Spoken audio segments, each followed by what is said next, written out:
Hi, I'm Javier Munoz, artist, activist. Earlier this year, I was honored by the Point Foundation, and I'm once again honored to speak with you all today. Now, before I begin, I want to preface this by saying that a person's journey towards coming out is personal, individual, never to be rushed or pressured. I believe that is a precious journey that is to be respected. For those of us who have come out, we know it is not just about ourselves, our experiences, our lives, but also about our communities. Our coming out asks us to bear a responsibility to honor those who came before us and paved the way for our rights, protections, and equalities. We become part of the effort to carry the torch, create a larger, louder, and brighter presence to help make it that much easier for those around us and those coming after us. Our visibility and representation is vital, particularly in higher education spaces. Our successes become a visible definition of who we are as a whole, as an LGBTQ community. So, when we get accepted to the schools and programs we have our hearts set on, those yeses are not just for us individually, but for our entire LGBTQ community. That is when and how we open doors, change minds and hearts, influence acceptance and understanding, and create opportunity. But getting there sure is hard, isn't it? When I spoke earlier this year at the Point Foundation Gala, I shared a bit of my experience to afford my education at NYU.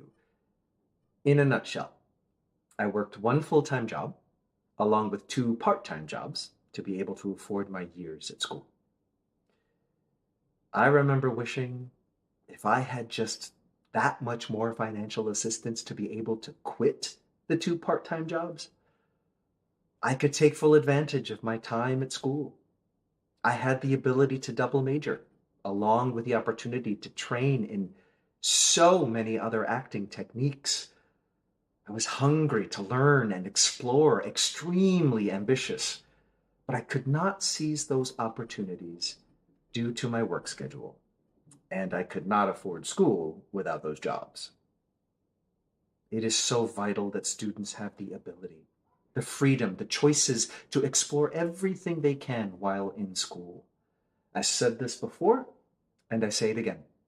A full education should not be this unattainable. The Point Foundation is a huge resource, as you all know, and thankfully so. However, one organization is not enough for an entire system of education. Colleges and universities need to do more, evolve, provide, and create more opportunities, not less. Education should not be exclusive. Knowledge, training, opportunity belongs to us all.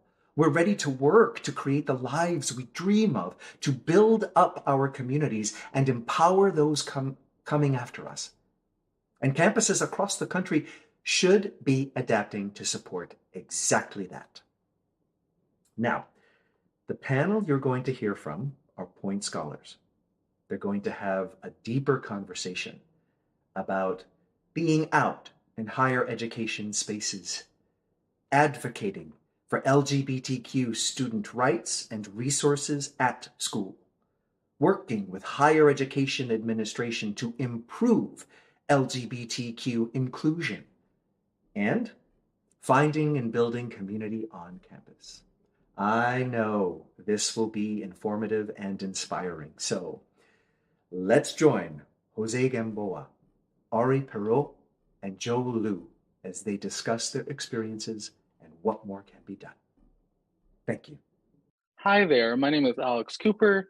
I'm the digital director for The Advocate, and we're here today to talk with some Point Foundation scholars for Out in Higher Education Week. We have three scholars here today who are going to talk about what being out on campus means to them and the importance of being out on campus and in higher ed. So without further ado, here are our Point Foundation scholars. Hi, Alex. Thank you so much for having us here. I'm very excited to be able to participate and talk about being out in higher ed. For those who don't know me, well, I'm originally from Venezuela. I've been living in the United States since 2016. And this is my second time being in college because I started college over there but was not able to finish. So I kind of have a little bit of perspective of the back and forth. And I'm excited to be here for this discussion. And our next scholar is Joe Liu. Hi, y'all. My name is Joe. I am currently a senior in Southern Methodist University in Dallas, Texas, and I'm majoring in political science, public policy, and human rights. Thank you. And next we have Ari Parra. Hi, my name is Ari. My pronouns are he, they, and I am a sophomore undergraduate at the Massachusetts Institute of Technology. Right now, I am hoping to double major in urban studies and planning with music, and then a minor in art, culture, and technology. I've got a pretty diverse set of backgrounds there, but I essentially tend to gear myself more towards all forms of creation in terms of entering the field of criminal justice reform. So I would like to integrate like my experiences in video and media and communications, as well as in public administration, to make a difference in that field. Great, thank you. So my first question for you all is, in your own words, why is it important to be out in higher education spaces? When I entered college in 2019, I felt really isolated. I grew up in Texas, and I am currently still going to school in Texas. It has been 21 years in the South. And for me, I knew that I was queer at a really young age, but I never saw any representation for me, whether that be through my students or through faculty members that were supporting me throughout my various levels of education. And so for me, it kind of felt like I was invisible, especially being at a predominantly white institution that is home to some of the richest people in the country. I felt like I was a nobody. And I really was looking for some guidance or for someone who understood a semblance of what I was going through.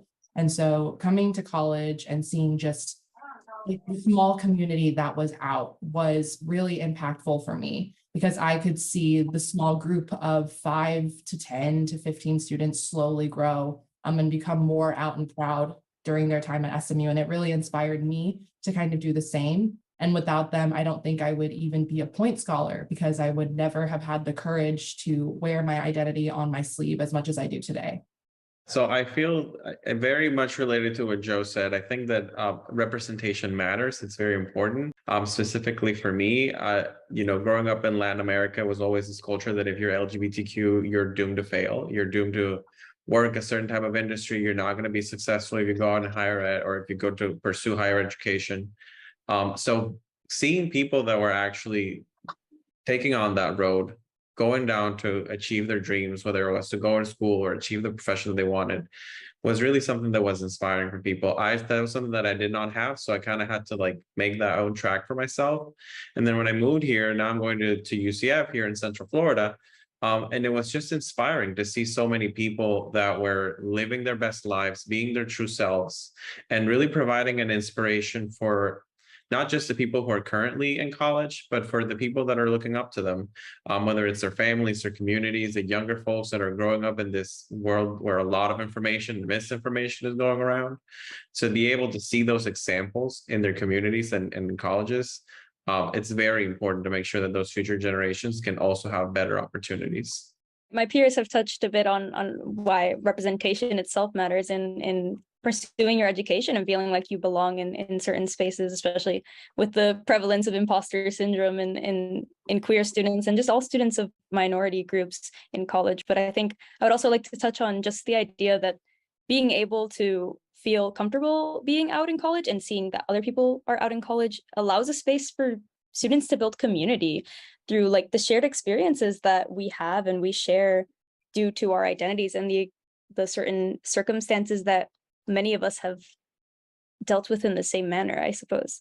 I guess coming from a very diverse and majority Black and brown city like Miami, I've found it somewhat difficult to connect with a lot of organized student groups at MIT, because those who share one aspect of my identity tend to only share one.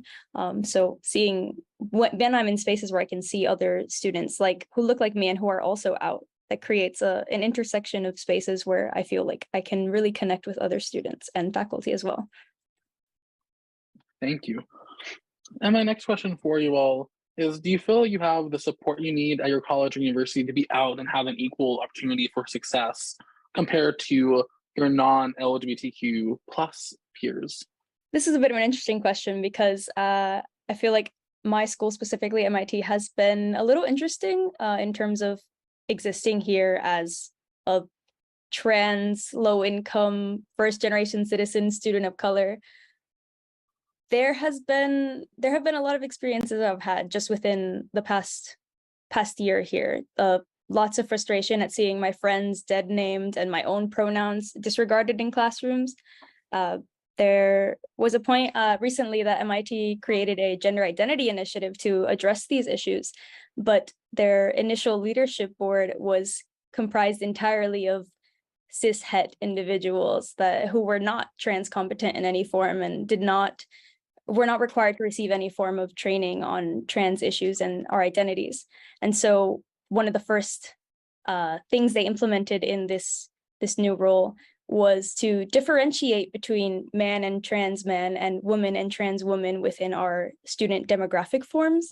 So that was an interesting experience, especially as such a small change of like removing this differentiation between something that is just simply a subset of another category took 2 months to be addressed. And so I was part of the team working on this last year, and I've also, as now president of our undergraduate LGBT cultural organization, have been pushing for being more assertive regarding a lot of these policy failures that we've been seeing within the Institute. Even just like the idea of implementing repercussions or implementing consequences for faculty and staff who repeatedly misgender their students, even if it is on a mistaken basis, because there's only so many times you can make a mistake while completely, I guess, diminishing someone's identity. I am also in a bit of a unique situation as well. So SMU is actually ranked one of the most LGBTQIA plus safe schools in the country. We have a Women in LGBT Center that works directly with me. I actually serve SMU as the queer senator, and I have for 3 years now. And it's been really incredible to see the changes that SMU has made on an infrastructural level. So I've worked on a lot of projects over the past couple of years, including changing students' names on their diplomas when they graduate. So even if they haven't changed them legally, they'll show their preferred name on their actual diploma itself, creating gender-neutral restrooms on campus.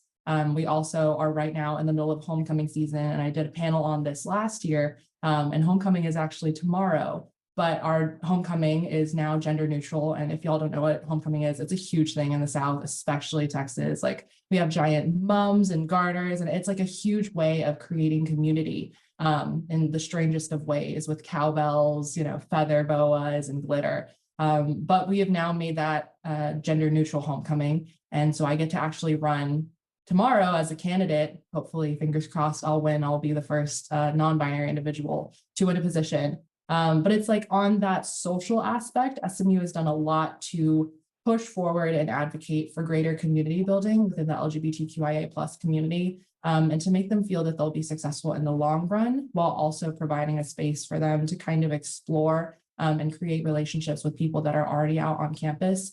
But I can say that with all of the progress we've made, we're still in Texas. There is no way to completely erase the fact that we are in the South. We have Greg Abbott as our governor, a man who is deeply invested in erasing a lot of us and our identities and our existence, and not just making it harder for us to exist, but for us to just completely not be acknowledged and erased from Texas culture, Texas history, and Texas society as a whole. And SMU does play a role in that. And there is no way of saying that it's perfect or saying that SMU is our biggest enemy. It has its own caveats. But I think that SMU has definitely made some strides forward in the past couple of years to where they are trying to make a change in a landscape that is diametrically opposed to seeing that evolution as we move forward. Thank you. And then Jose? Yeah, so to continue the trend of also being in unique situations. So I'm a transfer student. I graduated earlier this year from Seminole State College, community college, and then transferred to UCF. There's two realities there, and there's also two paths that you can see in between the university and the state as a whole. So if you're in a community college, the reality is that the student body is a little bit different. So even in the manners of supporting LGBTQ students to be successful, sometimes it was just hard to engage with people and other folks and build community, just because the majority of people are, working full time, going to school, have different schedules. It's a very different kind of system. And then in UCF, it's one of the largest, if not the largest, universities in the country, public universities, with 69,000 students. So as much as staff and faculty want to provide support, it's very hard when you have that big of a student population. And so there has been, like, for me, it was very particular having to dig around and find the actual clubs, because there were like 800 of them, 800 organizations. And maybe the prioritization wasn't given to those specifically that are going to build community. And I think that's where some of our challenges lie. And much like in Texas, here in Florida, we have Governor Ron DeSantis, who has made a task and a job of trying to erase LGBTQ people. But also the problem is that being in public universities mean that they have to go by whatever the Florida legislature or the governorship says. So whenever they pass the legislation that says we can't just stop woke act or whatever it is that they called it, where you couldn't address or talk about LGBTQ issues, then statements of diversity and inclusion were taken down from the UCF website. Statements that were placed or information that was placed perhaps around campus had to be taken down, because they are guided, or they have to follow the leadership of the governor and the legislature in these kind of matters. So it's a little bit sad when you do have an effort from teachers and perhaps faculty to include other folks, but the political reality of the state making it so that it's getting to a more of a place of exclusion, all the way from earlier education to higher education. And I think that's the main challenge as teachers or professors and faculty members try to navigate that point where we understand they don't want to break the law. We understand that they want to, but they also want to support LGBTQ students. And so that's where the tricky situation comes in. So what barriers are there in higher education to the full inclusion of academic success for LGBTQ plus students? I'm actually currently a McNair Scholar, which is part of a federal program for marginalized communities that are going to graduate school. And I'm conducting research about access to higher education for LGBTQIA plus youth. And right now, the number one thing that we're seeing first off is these students getting into school. So how are we providing them with the accessibility to fee waivers? How are we ensuring that they have permanent addresses to where they can receive their acceptance letters, to where they can write down that they actually have a proof of existence? How are we supporting undocumented immigrants who are needing this support to get into schools?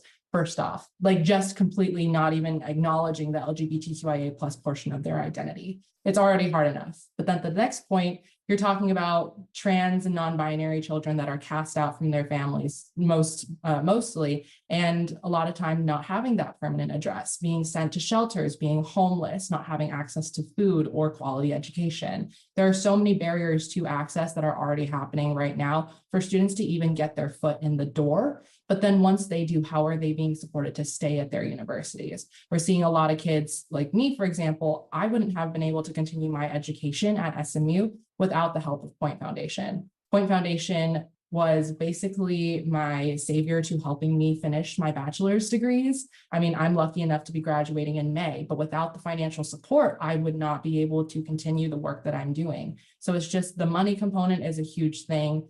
There's also the social aspect of college, where you are being thrown into a new community of people from everywhere, and you're not sure how you're going to be taken seriously, if you're going to be accepted with open arms, or if you're going to be cast aside and pushed to the outbounds of the community.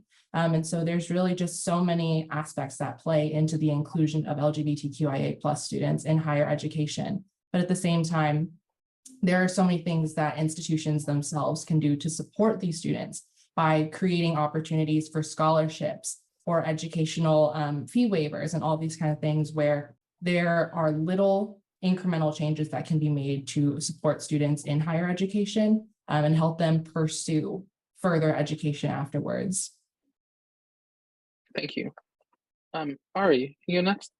Yeah, I feel I'm thinking because I have so recently started college, I'm thinking back to when I was first applying.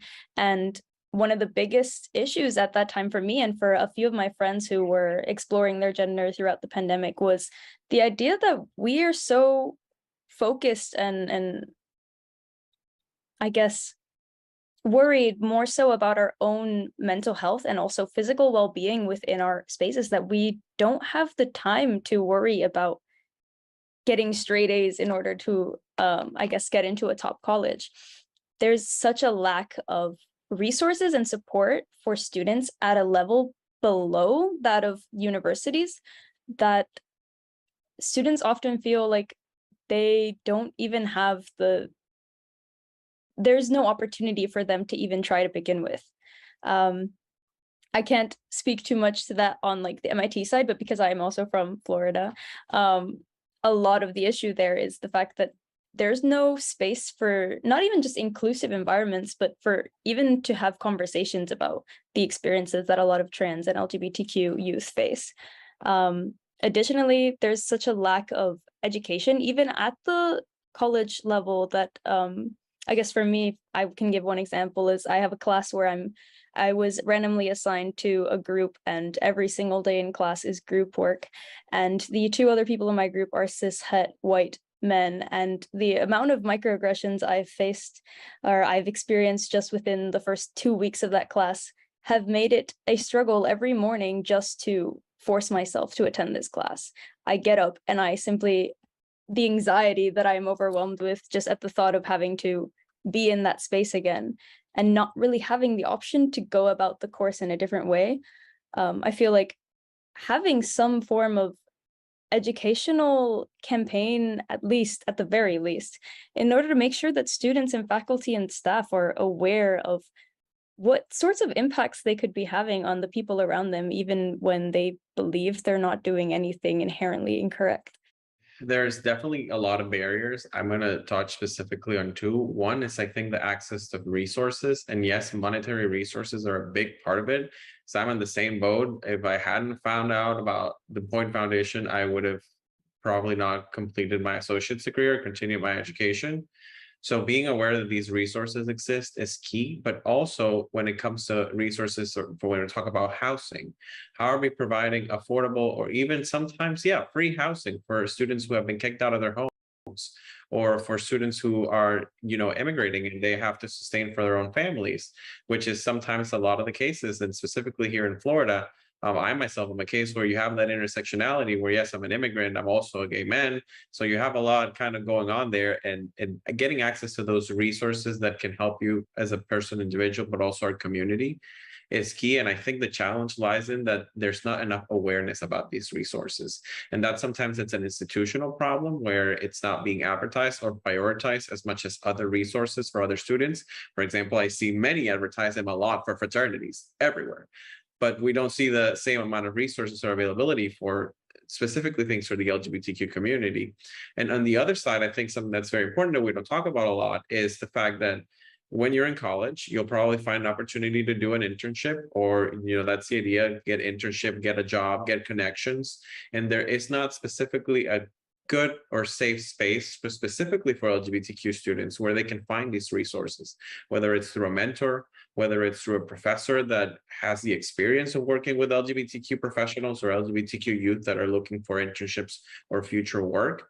And I think that's another challenge. And also, how do we translate, the experience out of higher ed to employment opportunities and success opportunities for the LGBTQ students? And my next question for you all is, what specifically can faculty do to support LGBTQ plus people, in their classes? Look, I think that, again, in our specific case in Florida, it's tricky, right? Because we don't want to get professors in trouble whenever they're trying to address diversity and inclusion or talk about the LGBTQ community, which I think we have to start from there. We got to get some laws for people. But from what the professors or teachers can actually do in their classroom, first of all, fostering a safe environment. acknowledging something as simple as pronouns. And I saw something on LinkedIn this morning that was very important, which is addressing someone by their right pronouns is suicide prevention efforts, because it really does have a mental impact on students. So starting just from there, from addressing students how they want to be addressed, from creating safe spaces where they can feel that they can learn and not be necessarily ostracized or further, suffer from microaggressions, which I think it's terrible. You're in a spot where you're supposed to get more learning and information and things to make you a better professional or a better student. So it all starts with, I believe, creating a safe space for students and treating them how they like to be treated. And that goes to a broader conversation of, if the teachers want to do this, then the faculty and the institutions, the colleges and universities, should provide them the resources, tools, and trainings to do this, whether it's by, trainings against implicit bias, trainings in how to address LGBTQ students, because, sometimes that there's this idea that a lot of people operate from a place of hate, but a lot of people actually operate from a place of ignorance, right? They haven't had the experience before. So let's provide the resources for teacher and faculty to get that information, that knowledge, and then transfer that to the classroom to make it a better and safer space for LGBTQ students. And Joe? I would say, so I know that at my school, we are required to use Canvas a lot, which is like our platform for how teachers put out their syllabi, their grades, assignments, all of that. One easy way is by making students put their pronouns on their Canvas profiles. That was something that was new that I believe was released a couple of months ago. And a couple of my professors have started utilizing that and actually making that part of our introductory grade. So when you're first getting into the class, you do a little discussion board post saying who you are, introducing yourself with your pronouns, updating your profile, and just putting your pronouns in there. That normalizes it. And it's really impactful just on the micro level, especially also when faculty put their pronouns in their emails or in their resumes. It's just made things so much more normal to see now when we point out our pronouns on a daily basis. I also think that coming from a small liberal arts school, it's really easy to say for me that my professors get to know me based on who I am, not versus just a ID number or a roster. So it's been really impactful to get to know my professors, but I think that faculty can really expand upon that by getting to know their students. And I know in theory that is easier said than done, especially at large state schools like UCF, but making that effort to get to know a student, to really hearing them out if they ever decide to come and talk to a faculty member is something that is so important, because I feel like when I was growing up, I lacked mentorship from anyone who was really willing to listen and to learn, not just to teach me. And for me, when I came to college and I got those faculty members who had their open door policy, who said, if you want to say something, I am here to listen. Having that there was so reassuring on so many levels that not only did it make me feel comfortable, but it made me feel confident and it made me feel ready to take on higher education. And I really think that faculty forget that they do not just play a role in our education, but they also play a large role in shaping the people that we become. And if we feel comfortable in their presence, then we have the opportunity to become so much better because of their impact on our lives. Thank you. And Ari? I wanted to talk, I guess, a little bit on what hasn't been covered, which is, I suppose, integrating more LGBTQ plus studies into curriculums. I feel like that has been a change that there's been improvement throughout the past few years, but there's so many students, both at the college and high school levels, that may identify as LGBTQ, but have no other opportunity of learning about these shared questions and struggles that have been faced throughout history. I also believe that, I think in terms of faculty, institutions openly hiring LGBTQ faculty or allied faculty with the specific goal of doing so as a form of outreach is going to be helpful in all forms of the campus community. Thank you. And on a more macro level, besides just the faculty, what can colleges and universities do, on the administrative level, to offer a more inclusive and welcoming environment? I think a first thing starts with inclusive language and creating a standard for use of language and specific terminology to refer to people of diverse gender and sexual orientation backgrounds. For example, I think just yesterday I was emailing out to a few organizations who were hosting an event that utilized the word woman with an X in their campaigns, and feeling like I had to go out of my way to educate someone on a term they could have simply Googled the harms for, or like the harms that are associated with such a term. So creating a standard for all departments across an institution in terms of the language they should be using to create a more inclusive space is deeply important. I think things as sort of like gendered scholarships and other forms of applications to use terms like lived experience as a woman instead of simply a woman to refer to people who may not identify as a woman now, but fall under the umbrella of the specific experiences which a lot of times those sorts of applications are trying to get at. Additionally, I feel a lot of institutions may attempt to put forward efforts to make their spaces feel more inclusive, but a lot of these end up being all talk, or I guess suppose you have an institution creating these workshops for education on trans issues or education on the issues faced by LGBTQ persons, but simply publishing a video does nothing to promote a progressive environment in terms of the policy being pushed.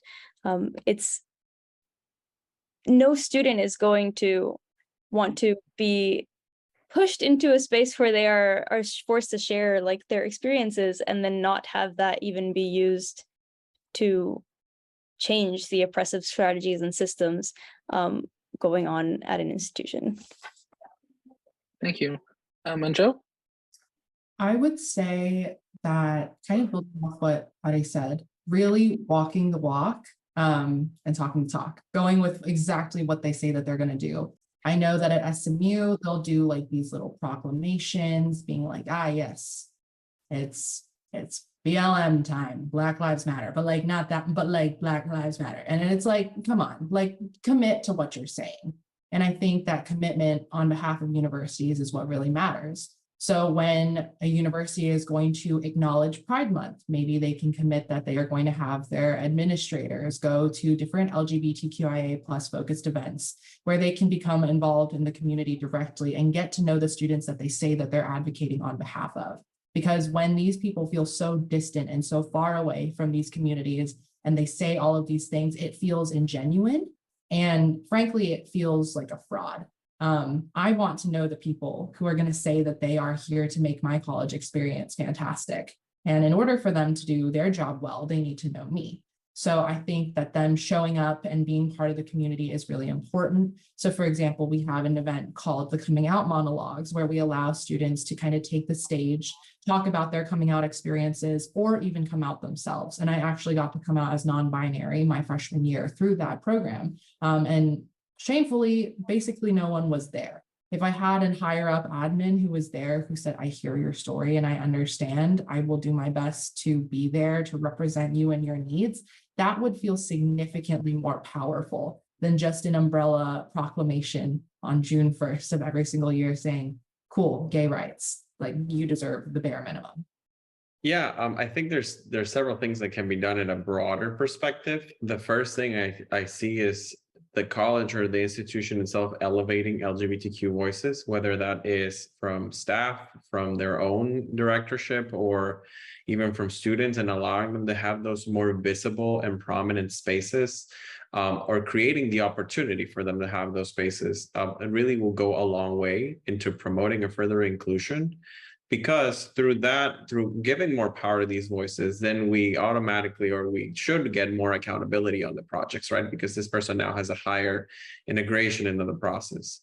The second part, I think that's very important that can be done in a broader perspective, it's cultural competency. I think that, and that goes back to the part of training teachers and staff into how to work with certain groups of students, because the reality is that people are different, right? And we have different backgrounds. The experience from someone who comes from a very homophobic country where there might still be in the closet and they're transitioning to find that space out might not be the same as, someone who grew up in liberal New York and it's now coming to school here and has a whole different experience.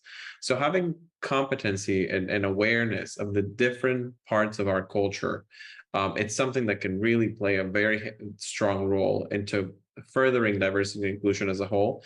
And then lastly, just overall, that goes exactly what Joe said, promoting accountability. And that can be either through student governments, through the organizations that are supporting the schools, and pushing for other things more than the superfluous, right? So the superficial part of it. As you said, it's not just a statement. It's not just, yeah, we're going to walk out in pride or things like that. Why are we not having, projects from colleges and university that go to LGBTQ homeless shelter and try to find a way where we can give a connection to these students to come to school? We send school faculty there, or the dean, or school staff, or students who can try to find a way to provide opportunities for other people who are marginalized. I think those are the main things that can be done. Thank you. And think about your own experiences in educational spaces. What have you seen that has worked well to promote, equity and inclusion for LGBTQ plus individuals? I've seen student-led bias and ally trainings that are sharing direct stories from the student body that are geared specifically towards our faculty and staff members. Those have been really powerful because at those moments where these students are telling their own stories or anonymous stories from other current students at SMU, you can kind of see that daunting realization on all the faculty members' faces that this is real, this is harmful, and a lot of the stuff that's happening to these students are not acknowledged or taken as seriously as they should be. And so that does come with its own caveat of putting a lot of pressure on LGBTQIA plus students' shoulders. And that burden should never have to be carried by us, and it should never be expected to be a burden that is carried. But at the same time, I believe that right now that is kind of the necessary thing that has to happen to kind of pave the way for things to change. So that's one thing that I've personally seen really be a success. But besides that, just really emphasizing the point that I made earlier about having the integration between the institution and the students that it serves. I've seen a couple of administrators come into meetings at the Women in LGBT Center, get to know me as the queer senator, but also me as an individual, getting to melt in with the community and get to know everybody, watching their perspectives change and their actions and their motives shift from semester to semester after getting to know these people has been really impactful on the work that they do, but also how they interact with both the LGBTQIA plus student community and the greater community as a whole. Thank you. And Jose? Yeah, I think that one thing that I've seen be successful is when organizations, specifically, for example, student clubs, are led by people who are part of the LGBTQ community, whether they're teachers or staff that have that a capability of holding that type of position, for two things, right? So the main thing is that they are aware, for the most part, of the struggles that our communities are facing. They have either lived it themselves, they have had some sort of experience, or they have at some times through their work in classrooms gotten to connect with students who have shared these experiences with them. So, and they also get to know the broader community, right? So what are the resources, or what are the most areas of opportunity outside of just the college campus? When we're talking about recruitment for students, we're talking about recruitment for opportunities, getting people who are aware of, places of employment who have ERGs or spaces dedicated to promoting diversity within those companies and bringing them over, because we know that it's a necessity for people and students to connect with others who they see as themselves, they can relate to. And that's something that I experienced when I was in Seminole State College, because our the president, or the head of the faculty administrator of our club, was someone who was part of the LGBTQ community. She had a very interesting story because she was in the Navy. So you had a lot of people who were thinking about maybe joining the military even. And so that was a unique perspective. But the fact that she had those lived experiences, made it so that all the students who came into that club could ask for advice, could connect with her, could have frank conversations about, listen, I don't know what I'm going to do with my career, or, you were in the military. Is this a path that I should take on if I'm going to be, an LGBTQ person in there? So having people who are part of the community leading or taking responsibility in these community spaces, it really goes a long way. And it's something that I think is very successful. Thank you. And Ari? Yeah, I would just like to emphasize what Joe said, first of all, as I have experienced firsthand that in affording students and faculty who identify as LGBTQ the resources to create their own spaces of inclusivity and of intersectionality does so much to create an even safer space on campus. I know for myself, within the Gay at MIT organization now, having taken on the reins of that club, we are able to use a vast amount of resources simply towards events like our coming out ball, like this semester, where we can create a space for students to have the, I guess, gay prom they never got to have in their high school experiences. We're using those resources to implement workshops on what it's like to be non-binary and to have spaces for conversations between students who may not have had the chance to relate to other non-binary students like themselves.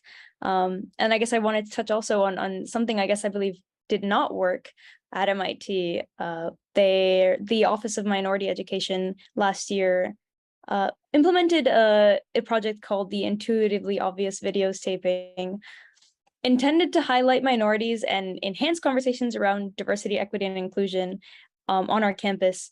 But I myself felt uncomfortable seeing these types of conversations, ones like dealing with trauma, racism, homophobia, transphobia, and the erasure of entire groups of people and their knowledge facilitated in a public manner before we as these communities have ever even had the opportunity to have these conversations within our own spaces where we would be guaranteed respect as opposed to having our trauma publicized. Additionally, so many of us already put forward our concerns regarding the issues that we were meant to be talking about during the videos every day, and simply doing so again in a format sponsored by MIT would not actually guarantee that MIT would do anything to mitigate the pain that we as students have been discussing for decades. I then turned to what I thought would work and what I hope now, if we succeed in implementing, can actually enforce some sort of change in our institution, which is that, if anything, the videos should be incorporated into a campaign for tangible shifts in policy. Students should feel safe to express their sincerest concerns regarding these oppressive strategies and systems as testimony for enacting change, rather than as simply a public awareness campaign of, wow, these students are facing issues. Let's tell people about it, but not actually do anything with respect to it. So instead of it being media to be advertised to this public audience, it should be used as a I guess, collection of evidence in order to motivate the institution to push for change. Thank you. And the last question I have is, what role has Point played in your education journey so far? And we can start with Ari. Well, having been selected as a Point Scholar is essentially the only reason I am able to attend a university that isn't just my hometown's community college. But I think besides financial reasons, becoming a part of Point has empowered me in ways I couldn't have imagined before being named a scholar.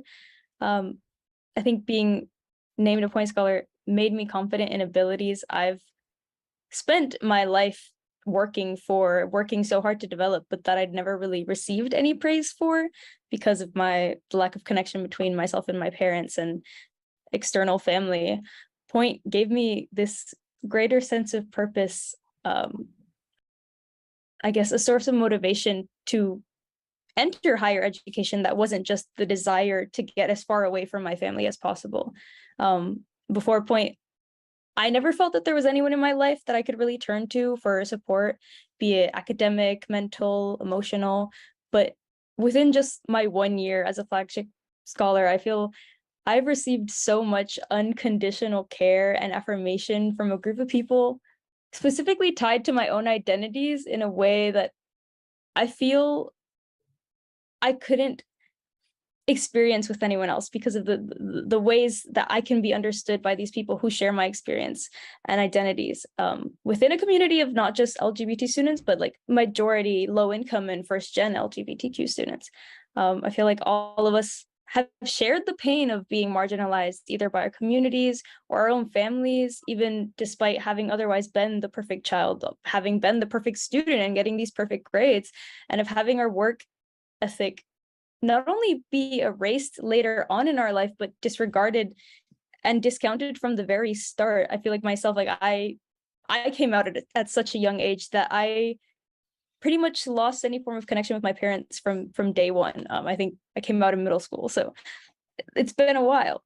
Everything I've had this past year, everything I've experienced throughout college, I don't know if I could have done anything to save myself at that point without the guidance that point afforded me throughout that difficult time in my life. Thank you. And Joe? First off, I think I can say that point gave me a family that I didn't know that I would ever have or first off ever needed. Growing up in Texas, once again, I felt very alone and I was very used to feeling alone, that I didn't have a queer community around me and I was very comfortable with that. I knew that there were queer people around me, but I didn't think that I would ever be embraced by a queer family that is so diverse, so beautiful, so loving.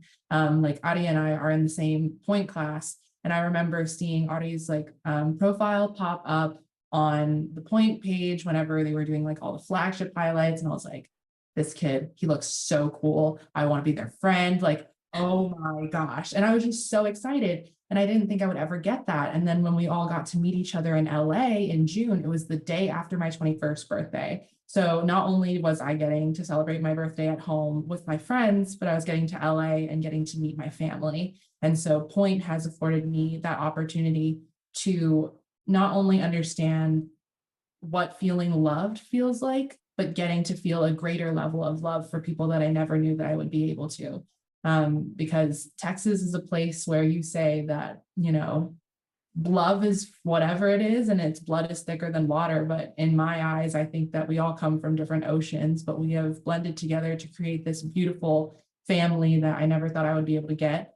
And of course, thanks Point for the money. It's been helping me get through college. I wouldn't be able to do it without you, but also affording me a fantastic mentor, Locke, who is an Asian woman in California. She has been such a great inspiration. She has definitely kind of been the crack and whip of the typical Asian like tiger mom, which my mother is not typically that type. She's actually quite the opposite, but Locke has kind of kept me in check while also supporting me and keeping me just on track while also making sure that I take care of myself.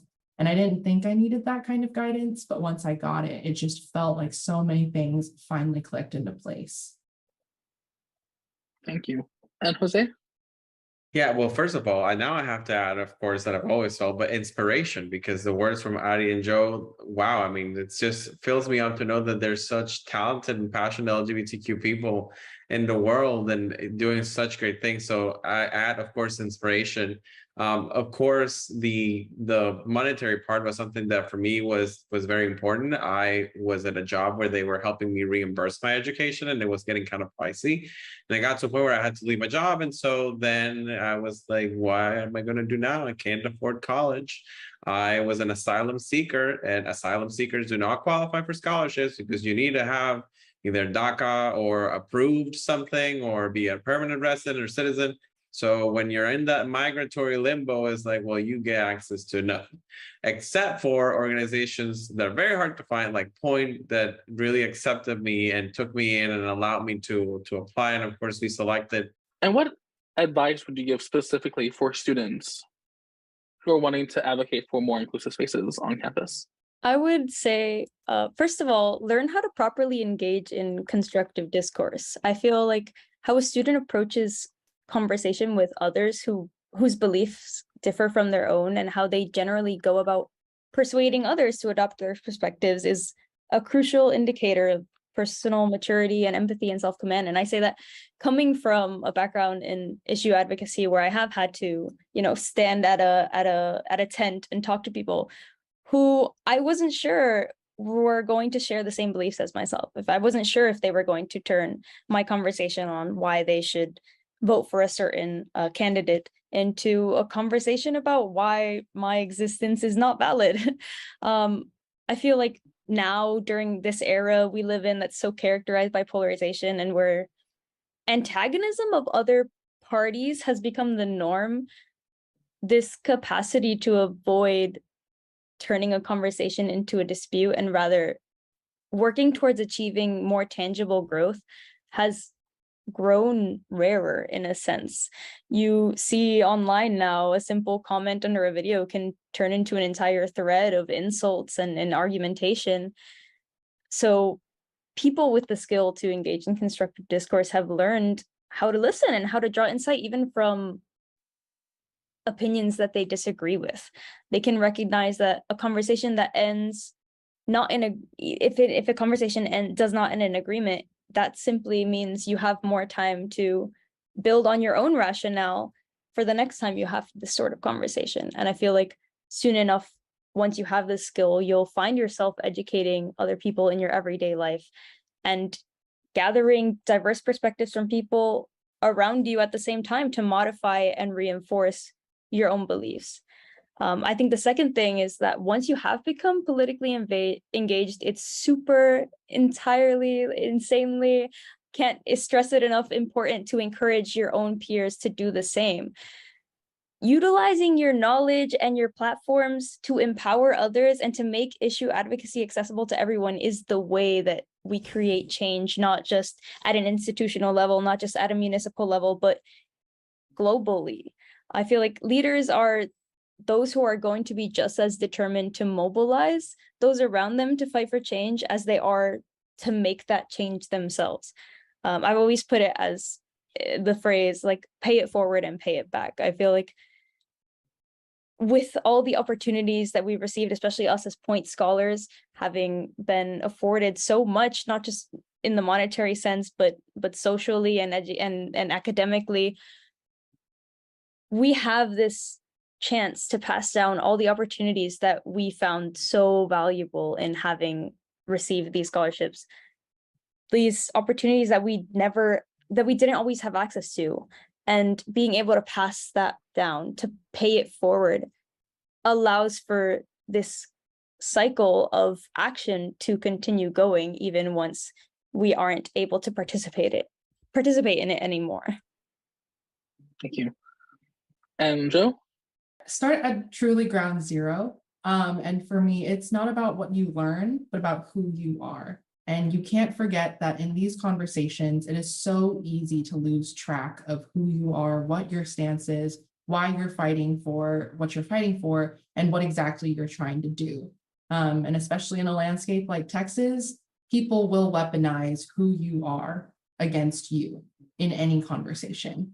And the most crucial thing to remember is that when you are fighting for something, you have to remember that you're fighting your own battle and not just the battle on behalf of someone else. So remember where you're coming from, remember to stand your ground, and remember to always validate who you are, because other people will try to invalidate you. Other people will try and take you down and pretend that you are less than and give you a reason to believe that you're not worthy of anything better. You're not worthy of love, of strength, of empowerment. But in the end, if you can recognize that you are deserving of that, then you can walk into those conversations, like Aria had mentioned, with the strength that you need to. Because unfortunately, the lives that we live are not easy lives. They are not lives where we have unconditional support, although we should.